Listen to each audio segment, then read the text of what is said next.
दोस्तों, दुनिया में मौजूद इस समय सबसे एडवांस एयर डिफेंस सिस्टम यानी S-400 से भी बड़ा S-500 इस समय ऑपरेशनल हो चुका है और रशियन फोर्सेस को सौंप दिया गया है, यानी इनका इंडक्शन हो गया है, ऑपरेशनल हो चुके हैं। इसके लिए रशिया को बहुत सारी बधाइयाँ। लेकिन दोस्तों, यहाँ पर एक गुड न्यूज़ भारत के लिए भी निकल कर आ रही है। एक्चुअली इसे गुड न्यूज़ कहना चाहिए या फिर नहीं कहना चाहिए, ये आप लोग डिसाइड कीजिएगा। मैंने गुड न्यूज़ इसलिए कहा क्योंकि रशिया ने भारत के ऊपर एक बहुत ही जोरदार तरीके से भरोसा जताया है, वही वाला भरोसा जो कि इंडो सोवियत के बीच में हुआ करता था। तो ये भारत के लिए एक अच्छी चीज है। अब दोस्तों, मैं आपको बताता हूँ कि हुआ क्या है। दरअसल S-500 को इंडक्ट किया गया इसी मौके पर रशिया की जो डिप्टी प्राइम मिनिस्टर है यूरी बोरिसोव, उन्होंने ये कहा कि S-500 का पहला उपयोगकर्ता तो हमारी रशियन फोर्सेस बन रही है और इसके अलावा हम लोग ये चाहते हैं कि कोई विदेशी कस्टमर जो इसका इस्तेमाल करे उसमें कोई और देश नहीं बल्कि भारत हो। अल्टीमेटली उन्होंने S-500 भारत को ऑफर किया है। वैसे मैं आपको बता दूं कि हम लोग S-400 खरीद चुके हैं जिसकी डिलीवरी अभी तक नहीं हुई है। कुछ एक डिले ज़रूर हुआ है, लेकिन बताया जा रहा है कि इस साल के अंत तक हमें इसकी डिलीवरी शुरू हो जाएगी।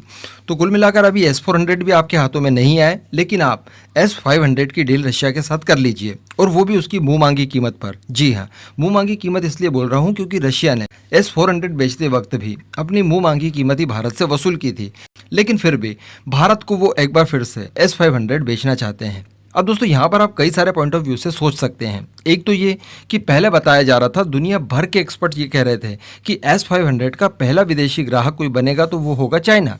लेकिन बीच में फिर खबरें निकल कर आई कि टर्की ने भी इच्छा जताई कि हम लोग S-500 के पहले ग्राहक बनना चाहते हैं।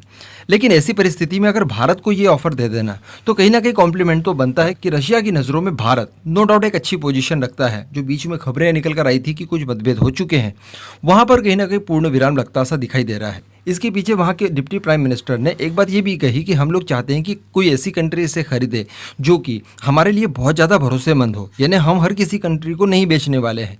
यानी यहाँ पर बहुत कम चांसेस है कि टर्की के दोगुनी कीमत देने के बाद भी रशिया उसे बेच दे, तो कहीं S-500 का इस्तेमाल रशिया के खिलाफ ना हो जाए।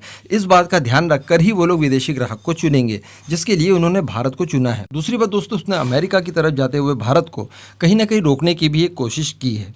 खैर, जो भी चीज़ें हैं रशिया के मन में वो रशिया ही जाने। लेकिन अब यहाँ पर बात कर लेते हैं कि क्या भारत इन्हें खरीदेगा, तो मैं कहूँगा कि नहीं, बिल्कुल भी नहीं। क्योंकि अगर हम लोग S-500 भी खरीद लेते हैं तो अमेरिका डेफिनेटली कोई कड़े प्रतिबंध भारत के ऊपर ज़रूर लगा देगा, क्योंकि इस समय हमें अमेरिका की ज़रूरत है, अमेरिका के साथ में अच्छे संबंध बनाने की ज़रूरत है। तो ऐसी परिस्थिति में अमेरिका को पूरी तरह से नाराज़ कर देने का कोई मतलब नहीं निकलता। वैसे मैं आपको बता दूं कि S-400 भी S-500 से कोई ज़्यादा लोअर कैटेगरी का नहीं है, केवल रेंज का ही फ़र्क है और कुछ दावे हैं रशिया के नए वाले। S-400 जहाँ 400 किलोमीटर की रेंज आपको प्रोवाइड करवाता है, वहीं S-500 600 किलोमीटर की रेंज प्रोवाइड करवाता है। इसके अतिरिक्त दोस्तों, रशिया का ये कहना है, एक्चुअली दावा है, कि S-500 हाइपरसोनिक मिसाइलों को भी मार सकता है, इवन लोअर ऑर्बिट में घूम रहे किसी सैटेलाइट को भी शूट डाउन कर सकता है। खैर, यहाँ पर तो कह सकते हैं आपकी केवल दावे हैं, लेकिन हाँ, S-500 हर हाल में F-22 रैप्टर को तो मार गिरा सकता है, क्योंकि S-400 को भी कई बार देखा गया है कि वो F-35 के लिए बहुत बड़ा खतरा बन गया है। तो यहाँ पर ये स्टेल्थ के खिलाफ तो आपको बहुत अच्छी पावर दे सकता है, लेकिन वहीं अगेन मैं आपको कहूँगा कि अमेरिका से रिलेशनशिप खराब करने की इस समय कोई ज़रूरत नहीं है। इसी के साथ साथ हमारे पास अब कई सारे स्वदेशी ऑप्शंस भी हैं, तो यहाँ पर उनका इस्तेमाल करना चाहिए बजाय S-500 खरीदने के। जो थोड़ा बहुत हमें चाहिए था महत्वपूर्ण जगहों को सुरक्षा देने के लिए, उसके लिए हम लोग S-400 खरीद चुके हैं। ये हमारे लिए मच इनफ है। बाकी इस पूरे मुद्दे पर आपका क्या मानना है? क्या हमें ये खरीदना चाहिए S-500 या फिर नहीं? नीचे कमेंट ज़रूर करिएगा।